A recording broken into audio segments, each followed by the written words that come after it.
Hello, I'm Dr. Lakshmi Prasanna, working as a senior consultant in Dr. Care Homeopathy. ఈ మధ్య కాలంలో చెమటకాయలు, ఈ pimples, acne ఏదైతే ఉందో చిన్న చిన్న మొటిమలు వీటన్నిటిని నెగ్లెక్ట్ చేయడం వల్ల అది ఒక పెద్ద స్కిన్ ఇన్ఫెక్షన్‌గా మారిపోయి పేషెంట్స్ వస్తున్నారు. ఇది ముందే మాకు తెలిసి ఉండుంటే మేము ఇంతవరకు తీసుకొని వచ్చేవాళ్ళం కాదు మామ్ అంటూ వస్తున్నారు.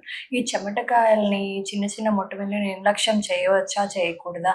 ఇన్ కేస్ ఆ కండిషన్ ఎలా ఉంటే దాన్ని ఫంగల్ ఇన్ఫెక్షన్, ఎగ్జిమాగా కన్సిడర్ చేస్తాము. అసలు ఈ అలర్జీస్ ఎలా వస్తాయి?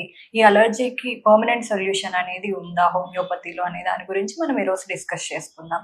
ఈ చెమటకాయలు అనేవి జనరల్‌గా ఈ మంట, దురదలు ఉండడము, కొంతవరకు ఏదో ఒక సీజన్‌లో వస్తుంది, పోతుంది. కాబట్టి మోస్ట్‌లీ నెగ్లెక్ట్ చేస్తూ ఉంటారు. అది చెమటకాయ లేకపోతే ఫంగల్ ఇన్ఫెక్షనా అనేది క్లినికల్ ఎగ్జామినేషన్ చేసిన తర్వాత తెలుసుకోగలము.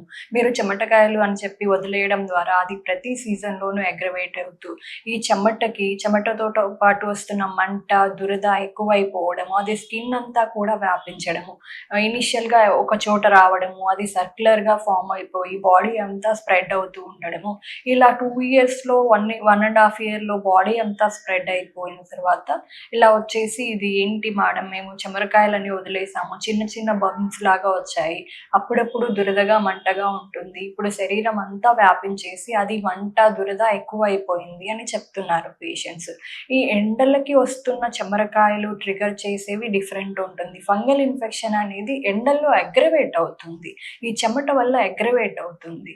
ఈ చెమట వల్ల అగ్రవేట్ అవుతున్న ప్రాబ్లమా? లేదా చెమట వల్లనే వచ్చిన ప్రాబ్లమా? అనేది డిఫరెన్షియేట్ చేసుకోగలిగితే మీ స్కిన్ డిసీజ్‌ని త్వరగా తగ్గించుకోగలరు.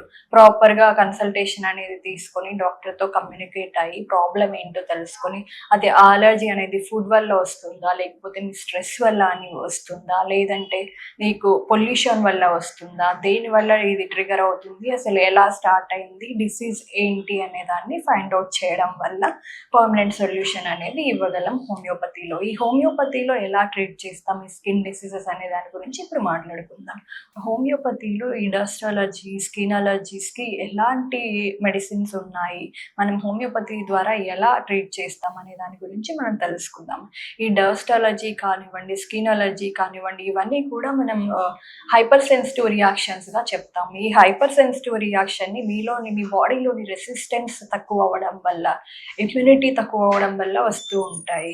వీటిని ఎలా మనం బ్యాలెన్స్ చేసుకోవాలి? ఇమ్యూనిటీని బ్యాలెన్స్ చేయడం వల్ల, మీ రెసిస్టెన్స్‌ని ఇంప్రూవ్ చేయడం వల్ల ఖచ్చితంగా అది బ్యాలెన్స్ అనేది అవుతుంది. ఈ హోమియోపతిలో కాన్స్టిట్యూషనల్ పద్ధతి ద్వారా మీకు దేనివల్ల అది ట్రిగర్ అవుతుంది, అసలు దేనివల్ల స్టార్ట్ అయింది ఈ డిసీజ్ అని కాజ్ అనేది ఫైండ్ ఔట్ చేసి, ఆ కాజ్‌ని రిమూవ్ చేయడం వల్ల, రూట్ నుండి కంప్లీట్‌గా క్లియర్ చేయడం వల్ల పర్మనెంట్ సొల్యూషన్ అనేది ఉంటుంది ఈ డిసీజ్‌కి. మీకు ఇలాంటి సమస్యలు ఏవైనా ఉన్నట్లయితే మీరు కింద స్క్రోల్ అవుతున్న నంబర్‌కి కాల్ చేసి కన్సల్టేషన్ తీసుకొని కంప్లీట్‌గా దానికి పర్మనెంట్ సొల్యూషన్ అనేది తీసుకోండి.